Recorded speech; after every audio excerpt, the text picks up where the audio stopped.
Hi, I'm Susie Hulley. I'm a Senior Research Associate here at the Institute. And I realise that I'm the barrier between you and lunch, so I will not delay you for too long. Firstly, thank you to Caroline, Sophie and the team for inviting me to speak. I'm really excited to be here. I'm really excited to hear all the other presentations too. I'm going to be reporting findings from our study of individuals serving very long life sentences from a young age, and specifically focusing on the pains of being dislocated from family and the primary basis of their pain. Again, shameless plug, but it's only because everything that I'm saying today is in the book that will be out later this year, and also lots more about what it's like to serve a very long life sentence from a young age. And so given the limited time, I'm going to launch into details about the study and then just go on to talk about the findings that are relevant to this conference. So the study was undertaken with Ben Crew, who is here at the Institute, and Serena Wright, who is now elsewhere but was here at the time. And it involved interviewing male and female prisoners who were serving very long life sentences with tariffs of 15 years or more that they received when they were aged 25 and under. So we were interested in the kind of growing number of young people receiving increasingly long life sentences. And in total, 309 men and 21 women participated in the study, and at the time this was 34% of the male population who made up this group, and 72% of the women. There was only 27 women who were serving these sentences at that time. So we interviewed men and women at all stages of their sentences. So some had only just got their very long life sentence, some were somewhere in the middle, some were towards the end, and some were very much over tariff. So we had an experience of, insight into lots of different experiences. And because of the sentences that they received and the age at which they'd received them, they were all convicted of murder. And so relationships with loved ones emerged as a major theme in the study. Although there were differences between the men and women, in the survey, outside relationships and specifically missing someone was the most severe problem for the men and women. And this is where high severity represented a combination of the problem happening very often, so they missed somebody very often, and they found it very difficult to deal with when they had that problem. And in interviews too, prisoners often cited missing family as one of the most difficult aspects of serving a very long sentence.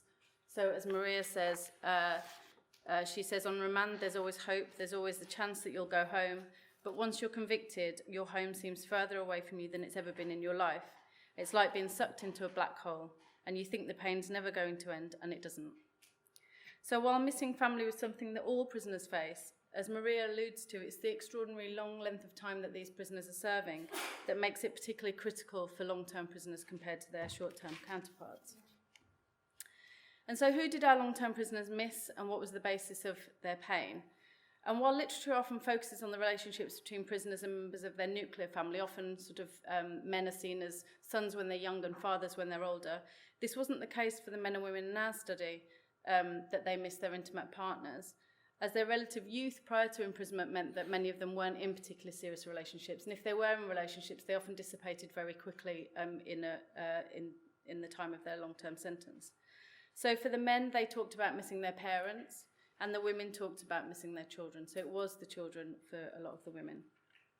And while part of the pain that they talked about was about worrying about their family members, we believe that the pain primarily related to their role identities. And role identities are important for self-conception. They're conceptions of oneself in terms of one's location in the social structure. So each person has a number of role identities that are available to them. They might be a child, a parent, a sibling, a partner. And these identities vary in importance in terms of the person's self-conception, so that they're more socially and emotionally invested in certain roles than others. And when people are highly committed to a particular role, they experience more distress if there's ongoing problems that threaten their sense of self within this role. So with this in mind, before I turn to how this relates to the female prisoners, I'm going to just first talk about the male prisoners. And for them, it was the role of son that they were most committed to and that caused them the most distress. What was interesting in our research, and I know that Daniel and Maria found this in their work as well, that for many of the male prisoners, parental relationships actually improved during their long-term sentence. But it's important to reiterate that this is from a very low baseline. So prior to imprisonment, family relationships were often fraught or distant due to offending lifestyle choices of the men, and also mental health issues for the men, but also for their parents. And I think the quotes here show that quite explicitly. And so prison gave prisoners the opportunity to redefine their role of son, to sort of change their orientation to their family. Prisoners reflected on their behaviour as sons before they came to prison and had the chance to, as Casper says, become a better son while they were in prison. So in other words, the role of son had become more salient to these prisoners. Indeed, for many prisoners, their conviction and sentence had been what other people have referred to as a wake-up call. It emphasised what mattered to them most in their lives, and it engendered a kind of reappraisal of their priorities. So friends fell away during their long sentences, and parents and mums in particular, described elsewhere as kinkeepers, offered unconditional love and support. So as Walsh notes, weathering a crisis together meant that prisoners believed had enriched their family relationships. And so as a result, prisoners engaged in a relationship in a way that was more positive before they came to prison. And this involved prisoners being more willing to show that they cared, more willing to emotionally express themselves to their parents. But there was a paradox in the way that they communicated and connected with parents, because being a good son also meant being less open in some ways, trying to protect their parents from the pain and the worry of what they were going through. And this led to complicated flows of communication because they also recognised that parents were doing the same thing. Indeed, there were a number of challenges that threatened prisoners' heightened investment in and commitment to the role of son that caused them upset and pain. Another was being physically absent from their family. This made it difficult to perform the role of son, as described by Carl, who said he got upset because he couldn't give his mum away at her wedding. And so the forced absence from family was difficult to endure. And men described a kind of protective impotence where they felt powerless, unable to protect their family from sort of physical harm, so potentially from sort of retaliation from crime or other physical harms, but also emotionally from the pain of having a son locked up for murder for many years. Relatedly, guilt and shame also affected the pain associated with attempts to be a good son. So Hugo describes the guilt he felt when with what he'd put his mum through due to his crime. And overall, their male prisoners' relationships with parents were often reconfigured in ways that continued to provide them a sense of fulfillment. But there was still the cause of pain, as trying to redefine the role of son was challenging over the many years that they were in prison. So I'm now going to turn to the concerns of female prisoners in our study. I don't think this will be a surprise to considering what we've heard about women and their relationships with their children.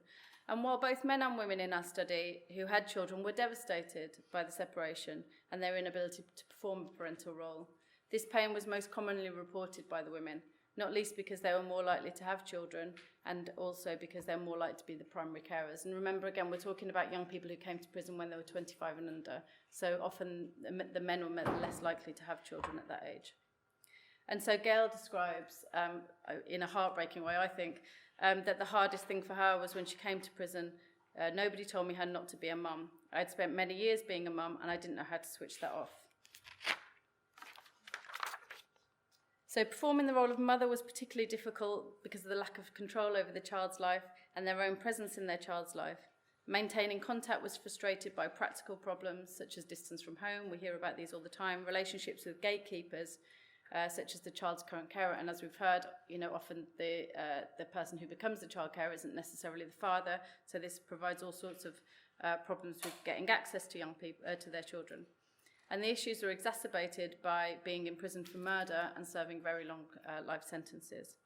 So Fiona, for example, expressed feelings of powerlessness in relation to her child failing to attend a visit, and she didn't even have the ability to contact him to check he was okay, understand why he wasn't at the visit.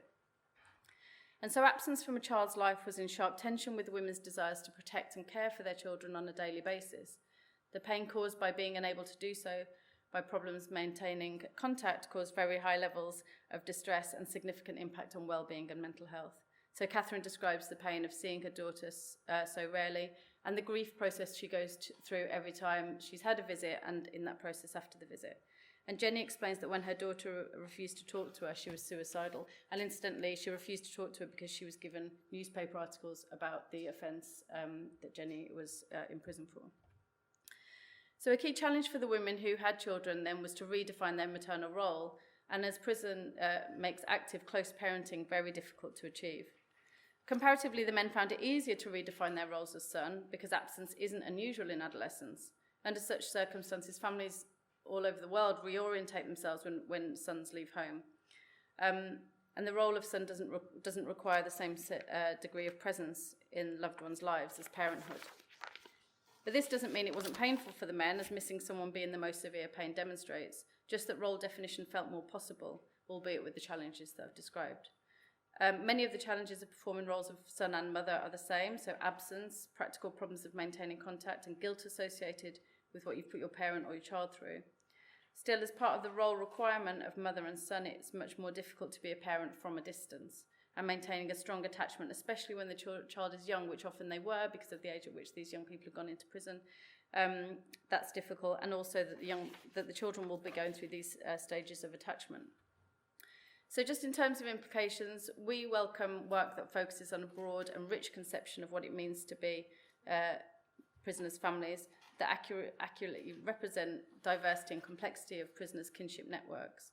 We need to recognise differences across gender, age, sentence length and type, as Peter said, in terms of the relationships that prisoners are most committed to and those that they're most affected by. We need to recognise the reactions to stresses that maintaining family relationships can include, that these might be functional in the short term, but they can rigidify and become dysfunctional over time. So some of the men and women describe limiting contact or removing it altogether, and this obviously has long-term implications, particularly if you're in prison for 25 years. Removing contact in the first 2 or 3 years means chances are you're not going to speak for a very, very long time. It's worth remembering that in some cases this strategy is a positive coping mechanism. I know Lord Farmer talked about this earlier, to protect the prisoner from unhealthy and abusive relationships. So a number of men and women, and very many of the women, had experienced physical or sexual abuse at the hands of their nuclear family, and for women, intimate partners. And this was, so cutting off was a kind of positive coping mechanism. But where relationships weren't marred by abuse, it's important to recognise that at their best, families are a significant form of strength for these prisoners.